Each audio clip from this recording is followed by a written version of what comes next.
It calls itself the crossroads of America. But when you leave Indiana's highways, that's when you discover the true heart of this Midwest state. The richness of its land, surprising, pristine shores, and towering monuments in its urban core. It's a state full of surprises, but it's also played an important role in the nation's history. It was in Indiana that a savvy frontiersman outsmarted the British to help nearly double the size of the nation. And it's where native tribes suffered a humiliating defeat in a key battle of America's Indian Wars. Abraham Lincoln called its soil the place that grew the bread that formed my bones. But Indiana is also where sports legend Larry Bird first played hoops, and where the future king of pop first thrilled fans in a once booming steel town as one of the Jackson Five. When Indiana's home teams go to battle, there's nothing quite like Hoosier hysteria. Just as there's no sound like the roar of one of the biggest, fastest, and loudest events in professional sports. It's much more than just a crossroads. It's the heart and soul of the American Midwest. This is Indiana.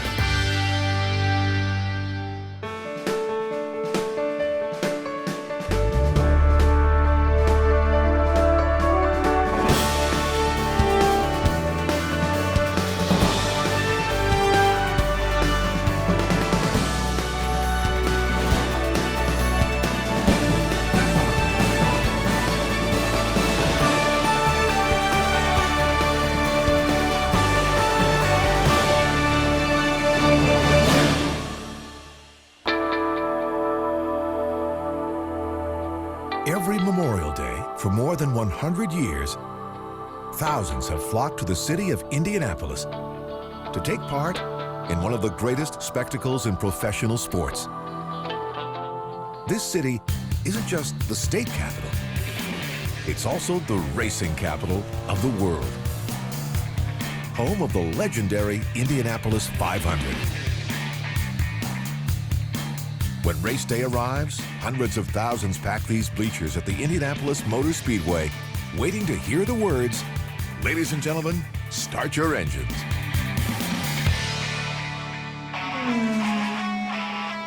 That's the signal for the 33 Indy 500 drivers to fire up their cars, put pedal to the metal, and kick off what's known as the greatest spectacle in racing. Specially designed IndyCar race cars can reach speeds of more than 230 miles per hour. They're some of the fastest cars in the world. The first 500-mile race was run here in 1911 and drew 90,000 people. They cheered on Ray Haroon as he roared to victory in his bright yellow and black Marmon Wasp, a car that he helped design and build right here in Indianapolis. Haroon averaged 75 miles per hour. His legendary Wasp is now on display along with 30 other Indy 500 winning cars here in the Hall of Fame Museum, which stands right in the middle of the speedway. A few things have changed since that first race besides the top speeds. The crowd has grown to about 300,000, and now millions more watch on TV. And the purse has ballooned from around $30,000 to more than $14 million. Famously known as the Brickyard, the Indy track was once paved with more than 3 million bricks. Today, just this one strip of the original bricks remains to mark the race's start and finish line. Indianapolis may be famous for one of the biggest professional sporting events on earth, but it's also America's amateur sports capital. Indianapolis's Victory Field has been called the best minor league ballpark in America. This downtown park seats over 14,000 and is home to the Indianapolis Indians, the AAA affiliate of the Pittsburgh Pirates. One of Indianapolis's greatest amateur sports victories was even turned into a Hollywood hit, the film Hoosiers, starring Gene Hackman. The real story happened here at the Hinkle Fieldhouse and starred the Milan High School Indians. The film depicted the team as underdogs, but in real life, they were anything but. The Indians were actually a winning team and made it to the Final Four in 1953. The next season, they were fighting for the state championship against their rivals, the powerful Muncie Central Bearcats. The game was tied when Bobby Plump, with just 18 seconds left, made the 14-foot game-winning shot, and Milan beat Muncie 32-30.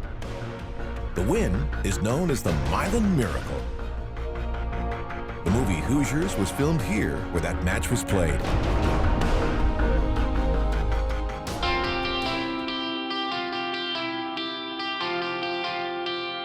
Plenty of professional athletes have passed through this field house since then, including Indiana's local hero, NBA star Larry Bird. He played college ball here as a forward with the Indiana State Sycamores before joining the Boston Celtics. After retiring from the Celtics, the three-time MVP came home to Indiana. He joined the NBA's Indiana Pacers as head coach in 1997. Today, the team's home stadium is Bankers Life Fieldhouse in downtown Indianapolis. At the beginning of his professional career, Larry Bird jokingly called himself the Hick from French Lick. That's the name of the rural southern Indiana town where Bird grew up. French Lick lies 100 miles south of Indianapolis. This small hill town sits right on the edge of the 200,000-acre Hoosier National Forest, the largest piece of protected forest land in the state. Bird's family had a hard time making ends meet and lived in this modest house right near French Lick Creek. He grew up practicing jump shots on a hoop mounted on the family's garage. Bird first showed signs of greatness just a few blocks away at Springs Valley High School.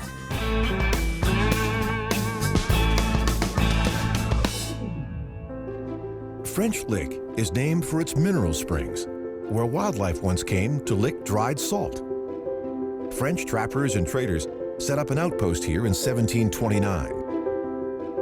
Then, over a century later, in 1845, a doctor named William Bowles opened the French Lick Springs Hotel and promoted the area's mineral water for its healing properties. A few years later, another doctor opened a competing hotel just a mile away in a town that was renamed West Baden after Germany's famous spa. Its giant red dome became the region's star attraction. Called the eighth wonder of the world, it was the largest free-span dome ever built when it opened in 1902. In the Roaring '20s, French Lick was one of the country's most famous party towns, home to clubs, hotels, and illicit gambling. Today, a new casino in French Lick has made it again one of the state's biggest attractions. Indiana is now one of the top 4 gambling markets in the nation. But the heart and soul of Indiana's economy isn't the fortunes that cross its gaming tables. It's the richness of its soil. Close to 60% of Indiana land is devoted to farming. Farmers here produce a wide variety of crops that feed the nation and the world, including vast fields of soybeans. They are also major producers of corn, and every year, 270 million pounds of it ends up as popcorn. One of the state's biggest producers is family-owned Pop Weaver, founded by Reverend Ira Weaver in 1928. Today, the process is state-of-the-art. Scientists have discovered that corn kernels pop best when they have 14% moisture. That's why batches of corn are loaded into dozens of individual silos. Each silo is specially designed to allow air to be blown across the kernels to dry them until they have the perfect moisture level. Then they're loaded into trucks, ready for cleaning, sifting, sorting, packaging, and finally, popping. Once, Ira Weaver shucked and bagged his own crop and delivered it to customers in a horse-drawn carriage. Now, his popcorn is sold in 90 countries worldwide. About the same time that Ira Weaver was getting into the popcorn business, another Hoosier was making history by launching a crime wave that would turn him into America's public enemy #1 and into a major story for Hollywood. This heavily guarded concrete wall surrounds one of Indiana's maximum security prisons. The state's Pendleton Correctional Facility is home to almost 1,800 prisoners at any given time. But back in 1924, it was known as the Indiana State Reformatory and housed a man who was about to become one of America's most notorious criminals, a legendary gangster named John Dillinger. He was born in Indianapolis and was a teenager when his father moved the family to Mooresville. He was hoping farm life would straighten out his delinquent son. It didn't work. By the time Dillinger was 21, he was locked up doing 10 to 20 years for robbing and assaulting a Mooresville grocer. He entered jail as a petty thief, but when he was released in 1933, his harsh and lengthy prison sentence had turned him into a hardened and bitter criminal. Within weeks, he and his gang were captivating the American public with brazen bank robberies and prison breaks that sealed his fate as one of America's most notorious gangsters. In January 1934, Dillinger was finally caught, arrested, and sent here to the Lake County Jail in Crown Point, Indiana. The front part of this building was the sheriff's house. The large building in back was the jail where Dillinger was locked up. The charges against him included murder for the death of a police officer killed in a shootout during a bank robbery. At the time, the prison was considered escape-proof. Sheriff Lillian Hawley is reported to have said, "I know he's a bad baby and a jailbreaker, but I can handle him." Dillinger, on the other hand, had no intention of staying in Crown Point. Within 2 months, he managed to escape by threatening guards with a fake wooden gun stained black with shoe polish. He then grabbed some real guns, locked the guards in a cell, and ran out the front door, making his getaway in Sheriff Hawley's own car. But by crossing the Indiana state line, Dillinger committed a federal crime, and the FBI was soon hot on his tail. The U.S. Attorney General at the time called him public enemy #1. And less than 5 months later, Dillinger was dead, killed by FBI agents in a hail of bullets outside a Chicago theater. Actor Johnny Depp played the role of Indiana's famous gangster in the 2009 film Public Enemies. The real Dillinger is buried here in Indianapolis in Crown Hill Cemetery. Even today, he still ranks high on the list of famous Hoosiers. But the one who made the biggest mark on the nation was Abraham Lincoln. In 1816, Lincoln's family moved from Kentucky to this piece of land near Little Pigeon Creek in southern Indiana. At the time, it was still a wild place covered with forests of hickory, maple, and oak. Today, the site is home to the Lincoln Boyhood National Memorial. A reconstructed log cabin now stands near the site where Lincoln's father, Thomas, built a similar frontier home for his family of 4. And it's here that Nancy Hanks Lincoln died when her son was just 9 years old. Lincoln would later say, "All that I am or hope to be, I owe to my angel mother." 4 of the family's original 160 acres have been turned into a living historical farm that offers a glimpse of what life was like for Indiana's early settlers like the Lincolns. Though he was just a boy, Abraham helped his parents cultivate this land and fashion their farm out of the forest.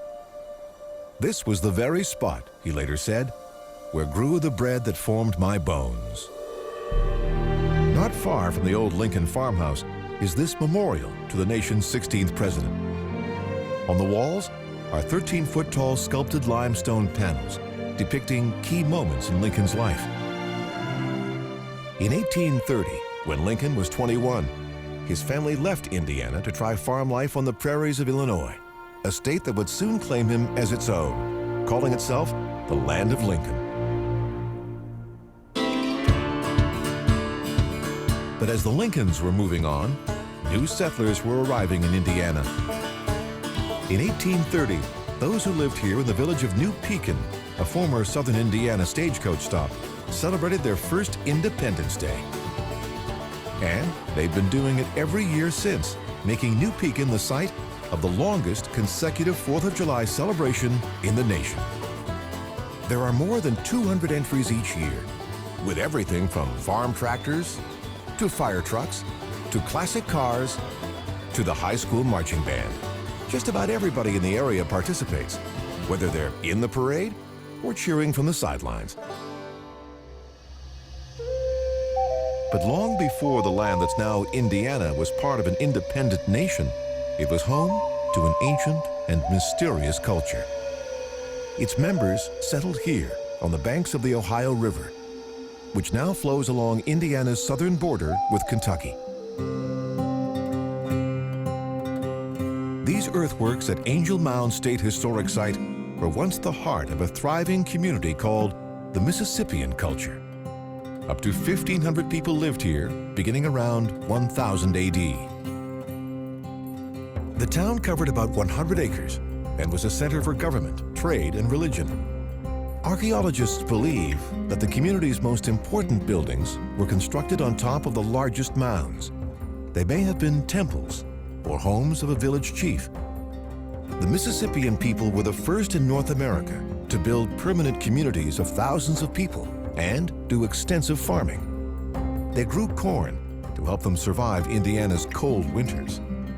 But around 1400, the Mississippian people left the area, moving further west along the Ohio River. By about 1600, they were gone from Indiana completely. But new people followed in their footsteps. The Miami was the primary Native American tribe that inhabited the land that would later become Indiana. Thanks to its riches, many others migrated here too, including the Kickapoo, Potawatomi, Delaware, and Shawnee.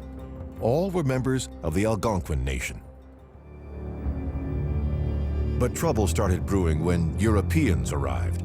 First, it was the French, then the British, and then the Americans who began fanning out to settle the West. All of them coveted Indian land. By the time of America's War of Independence, the British were still in control of a vast region that stretched south from the Great Lakes all the way to the Gulf of Mexico. But the Americans wanted this land so they could expand their settlements west. To try and keep them out, British Lieutenant Governor Henry Hamilton encouraged the region's Indian tribes to raid American settlements. Little did Hamilton know, he was about to be outsmarted by a frontiersman named George Rogers Clark. In the summer of 1778, Clark and a small force of about 175 men set out down the Ohio River. Their mission was to seize British-controlled outposts. The approaching winter didn't stop them. They trekked nearly 200 miles in the cold, sometimes wading up to their necks in freezing water. Finally, on the night of February 23, 1779, they crossed the Wabash and arrived here in the town of Vincennes, where Hamilton had his base in a fort that no longer exists. Clark instructed his soldiers to surround the British fort and then light fires so they looked more like an army of 500. It was a brilliant strategy that worked. Hamilton agreed to lay down his arms. Clark met Hamilton here at St. Francis Xavier Church, one of Vincennes' oldest landmarks today. He demanded unconditional surrender. To send a clear message about what could happen to the British if they refused, Clark brutally and publicly executed 5 members of Hamilton's Indian raiding parties using Indian axes or tomahawks. Terrified and outsmarted, Hamilton surrendered and marched his troops out of town the next day. A few years later, in 1783, at the Treaty of Paris, the British would ultimately cede to the United States an expanse of land west of the Appalachians that was nearly as large as the original 13 colonies. Today, an impressive granite memorial to George Rogers Clark celebrates his role in securing this vast new piece of territory for American settlement.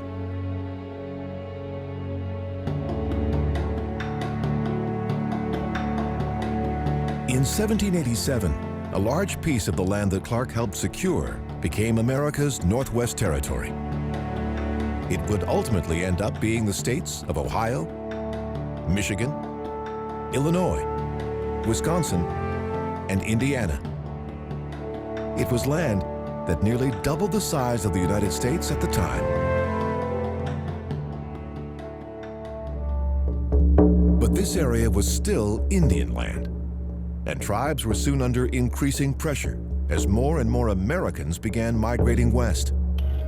In order for Indiana to qualify for statehood, the governor of the Indiana Territory, William Henry Harrison, encouraged settlement every way he could. Harrison felt that Indiana's land belonged to America and that Native Americans were only in the way. He pushed through multiple treaties, convincing tribal leaders to sign away tens of millions of acres. But a Shawnee chief named Tecumseh refused to comply. Tecumseh and his brother were disturbed by the increasing numbers of settlers encroaching on Indian land. They believed that the only hope for the tribes was to unite.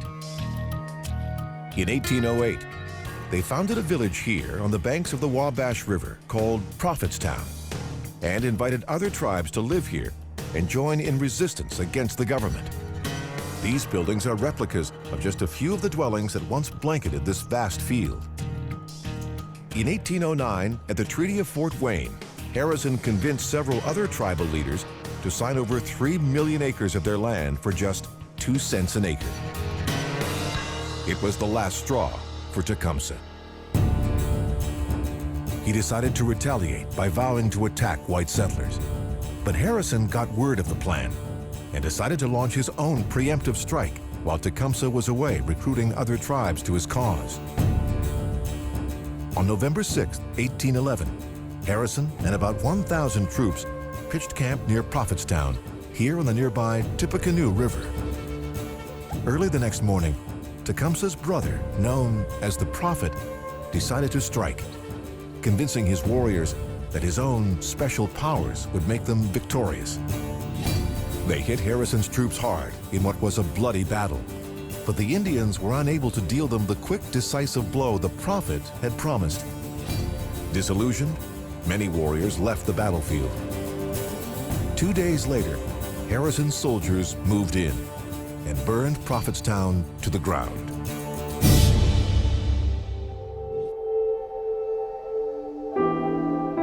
The Battle of Tippecanoe would be a turning point in the Indians' doomed quest to hold on to their land. Tecumseh continued his fight against white settlement, but was killed 2 years later in 1813 by another force, which happened to be led by Harrison himself. By 1816, Indiana was being prepared for statehood, here in the territorial capital of Corydon. Inside this stone marker is the trunk of a famous tree known as the Constitution Elm. It was under the boughs of this once stately elm that 43 delegates met in June 1816 to draft the state's first constitution. Months later, the state's first Capitol building opened in the center of town. And then on December 19, 1816, Indiana was finally admitted as the 19th state of the nation.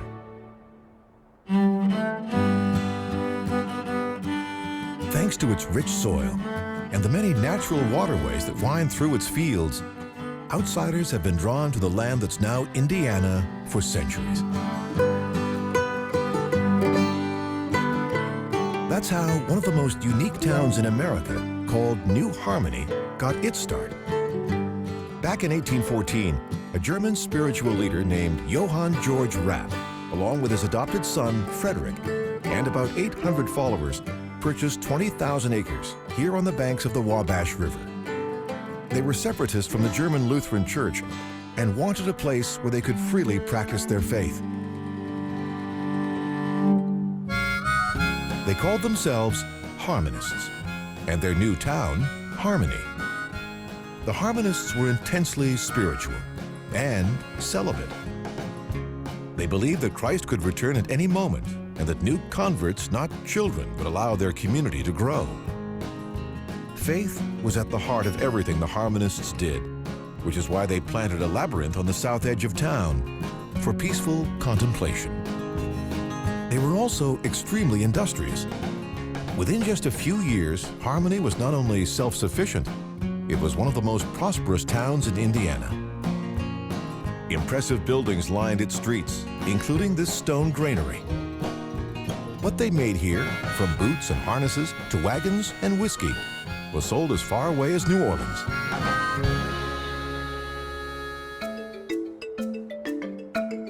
But after a decade, Rapp decided to sell Harmony and take his followers to Pennsylvania, so they weren't so isolated and could be closer to other German immigrants. But new settlers were pouring into the state. By 1825, with the state's population growing, government officials started looking for a more central location for the capital. They chose a permanent site right in the middle of the state and named it Indianapolis.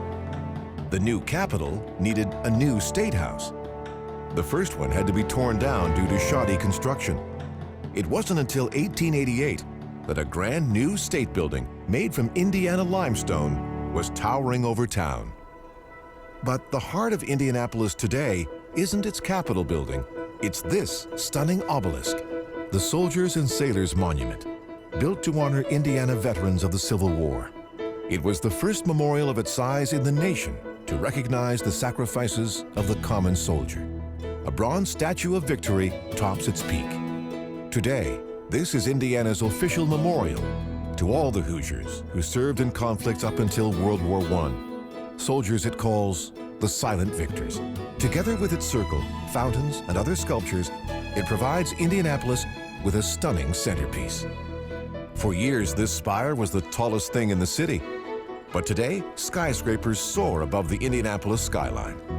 The tallest is Chase Tower at 49 stories. It looks out over a city known for its unique public spaces. Indianapolis is located on the White River. Once upon a time, lawmakers here had high hopes of connecting the city to a canal system they planned for the entire state. The canal became obsolete before it was finished, but industrious Hoosiers turned what had already been built into an urban oasis. Today, that canal is the centerpiece of Indianapolis's 250-acre White River State Park. On summer days, anyone can paddle right through the heart of the city,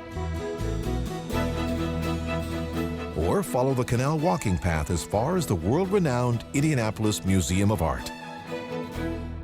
Founded in 1883, it's one of the largest and oldest art museums in the country. Many of its most famous works are outside, in an art park known as 100 Acres. It's built on the site of a former quarry. Some of these works are best seen from the air. It's art that's meant to be climbed on, played with, and even lived in. This fiberglass pod is known as Indianapolis Island and was created by artist Andrea Zittel. Each summer, one or two artists commit to living in this floating fiberglass pod in order to explore what it means to live alone on an island right in the middle of a modern city. Hoosiers are proud of a lot of things in their state, but nothing tops their football team, the Indianapolis Colts. They play here at Lucas Oil Stadium, designed in the style of a vintage field house right in downtown Indy. Back in the 1980s, the Colts were a Baltimore team, but owner Robert Irsay was arguing with state officials. He thought the Colts should have a new stadium. Baltimore said no, but Indianapolis just happened to have a brand new one right here in the heart of the city, and it was in need of a team. So, in March 1984, in the dead of night, 15 moving vans secretly loaded up the team's gear and headed here to Indiana. The covert operation is known as the Colts Midnight Ride. People in Indiana are keen on competition, whether it's the NFL, the Indy 500, or Big Ten basketball. But sometimes they also go to battle for nature. Here on the shores of Lake Michigan, one of those battles was over a stretch of shoreline known as the Indiana Dunes National Lakeshore. Indiana has the smallest shoreline of any of the Great Lakes states, and this 15-mile stretch of it happens to be one of the state's greatest natural treasures. It covers 15,000 acres of dunes, forests, hiking trails, and some of the best beaches on Lake Michigan. 3 million people visit the lakeshore each year, more than any other destination in Indiana. Locals cherish this stretch of sand, especially because it almost disappeared. Back in the 1800s, a 200-foot-high dune known as the Hoosier Slide soared over the shore, but that dune doesn't exist anymore. It was carted away for glass manufacturing, trainload by companies like the Ball brothers of Muncie, Indiana, who used the sand to make glass jars for canning. So starting in 1899, local dune lovers began waging a fight to protect this amazing stretch of coast. The battle lasted almost 70 years, until 1966, when Congress authorized the creation of the Indiana Dunes National Lakeshore. Today, it's a popular spot for visitors from near and far. They all come to enjoy this wild shore and the views it offers of one of America's Great Lakes.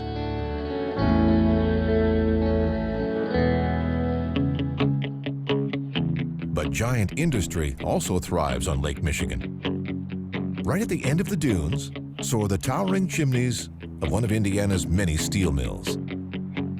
This one is owned by the largest steel company in the world, ArcelorMittal. Its 5 blast furnaces turn iron ore, coke, limestone, and scrap into about 9.5 million tons of raw steel a year. It's part of a string of mills that line Indiana's tiny coast, just as they have for more than 100 years. They reach right up through East Chicago, Indiana, that is, which actually lies just south of Chicago itself. Back in the 1910s and 20s, factory jobs lured tens of thousands of immigrants to this area. Many lived in slums and tenements. But a few lived here, in an oasis of clapboard homes, grassy yards, and swimming pools. This is Marktown, founded in 1917 by steel mill owner Clayton Mark. It's one of only a few planned towns for American workers that are still standing today. Mark believed that a stable and clean living environment would make a more productive workforce, so he built this neighborhood for his workers. Today, nearby industries have grown and pretty much surrounded Marktown, but it's still home to about 500 and is on the National Register of Historic Places.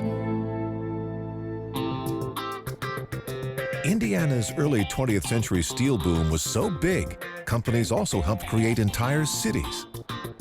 Nearby Gary, Indiana, was one of the biggest. By the 1950s, almost 200,000 people lived and worked here, in what was a thriving boom town less than 30 miles from downtown Chicago. It was also the birthplace of the king of pop, Michael Jackson.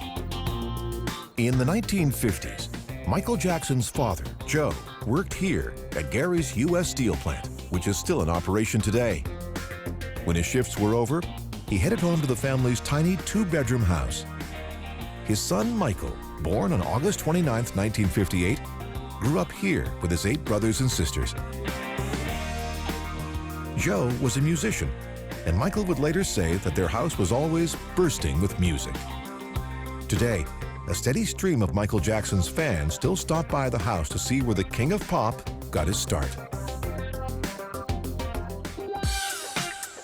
A few blocks away, Michael attended the one-story Garnett Elementary School and often dashed home to rehearse with his brothers. It was here at Roosevelt High School in 1966 that the Jacksons won a citywide talent show with their signature Jackson 5 dance moves and perfect coordination. When it came time to perform their first paid gig, they did it right here in Gary at Mr. Lucky's Lounge. The pay wasn't much, but the crowds loved them. When the Jackson 5 hit the big time in 1969, they moved to Los Angeles with a Motown Records contract. Not long after, the steel companies began leaving Gary, Indiana, too, taking their business overseas. And as the jobs fled, so did Gary's population. This city, which had been one of Indiana's greatest, slipped into decline. Remnants of Gary's golden age can be seen in its architectural ruins. Its massive Methodist church on Washington Street was once the heart of the community. Now it lies dilapidated and abandoned. It's been featured in movies like Nightmare on Elm Street and Transformers 3. Broadway Avenue was once Gary's bustling commercial center with thriving shops, crowded restaurants, and the famous Palace Theater. Today, just about every store on this block has closed, and the roofs of most of its downtown buildings have fallen in.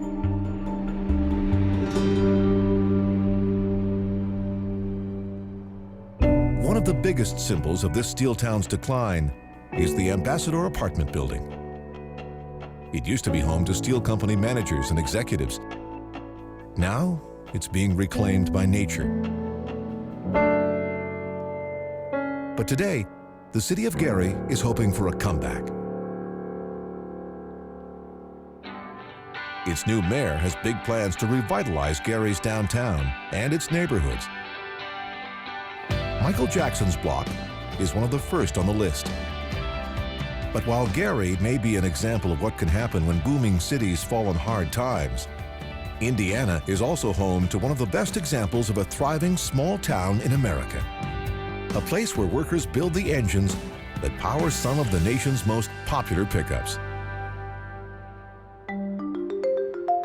At first glance, Columbus, Indiana might seem like any other small American town.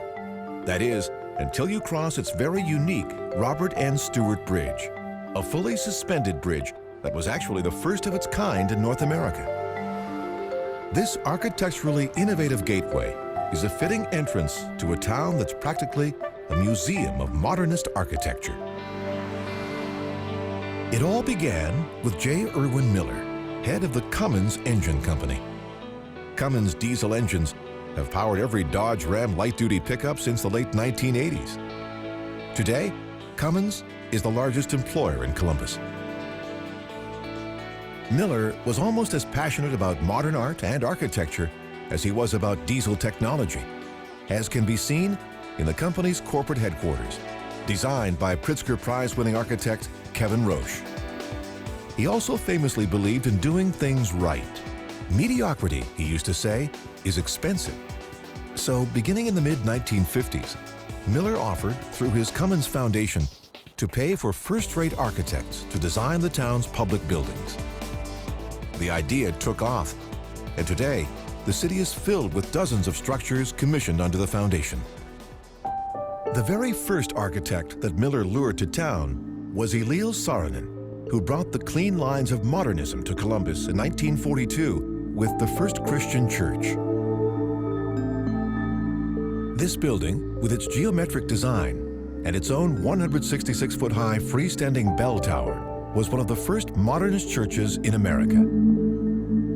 The city's architecture attracts visitors from all over the world, but few ever get to see it from the air. There's no better way to appreciate the sleek triangular lines of City Hall than from above. Next door is probably the prettiest lockup in America, the elegant Bartholomew County Jail, crowned by a wire mesh dome for outdoor recreation. Not far away is this AT&T switching station, which has been redesigned with colorful intake and exhaust pipes to cool the equipment inside the building. Today, thanks to its impressive downtown buildings, the American Institute of Architects ranks Columbus as one of the top 6 architecturally important cities in the country. But Indiana itself also has a rich mix of architectural treasures, old and new. One of the most impressive lies just 130 miles west of Columbus. It's a place called St. Meinrad Arch Abbey. Built in 1907, St. Meinrad is now home to 95 Benedictine monks, whose lives are dedicated to prayer and work. The monastery dates back to 1854, when Swiss monks came at the request of a local priest who needed help serving Indiana's growing German-speaking Catholic community. Soon, the monks were teaching theology to students. Today, St. Meinrad is also a seminary and a theology school. If a colossal Catholic abbey is a surprising outcrop in the Indiana farmland, so are these sacred Buddhist monuments called stupas, tucked among the trees in Bloomington, Indiana. This is the Tibetan-Mongolian Buddhist Cultural Center, founded by the Dalai Lama's older brother. When the People's Republic of China invaded Tibet in 1950, he escaped and settled in the United States, eventually becoming a professor of Tibetan studies at Indiana University. Founded in 1979, this center is devoted to preserving Tibetan culture and religion, which is under siege inside Tibet. Religion has played an important role in Indiana's history and education. Here in South Bend is one of the most prestigious schools in the country, the University of Notre Dame. Its long list of famous alumni include former Secretary of State Condoleezza Rice, football greats Joe Montana and Knute Rockne, and several NASA astronauts. The centerpiece of the university is its famous Golden Dome, and is why graduates of Notre Dame are called domers. The 19-foot statue of the Virgin Mary on top is based on one in Rome, commissioned by Pope Pius IX.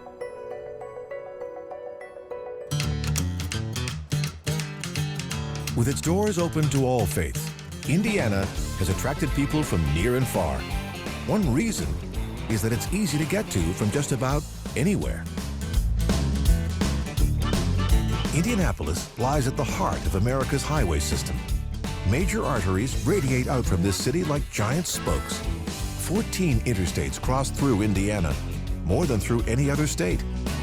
They're one reason that 65% of Americans live within just a day's drive of Indianapolis, and why Indiana is known today as the crossroads of America.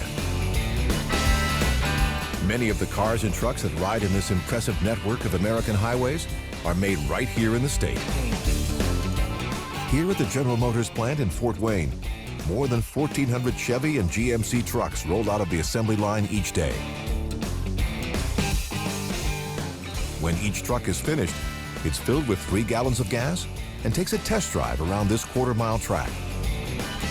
If it passes the test, the finished truck rolls onto the giant car lot and waits its turn to be shipped off to markets in one of these train cars.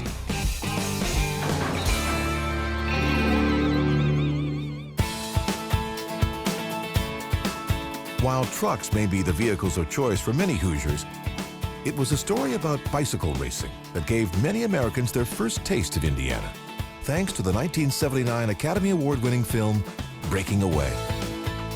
It starred Dennis Quaid and Daniel Stern and was filmed here in Bloomington.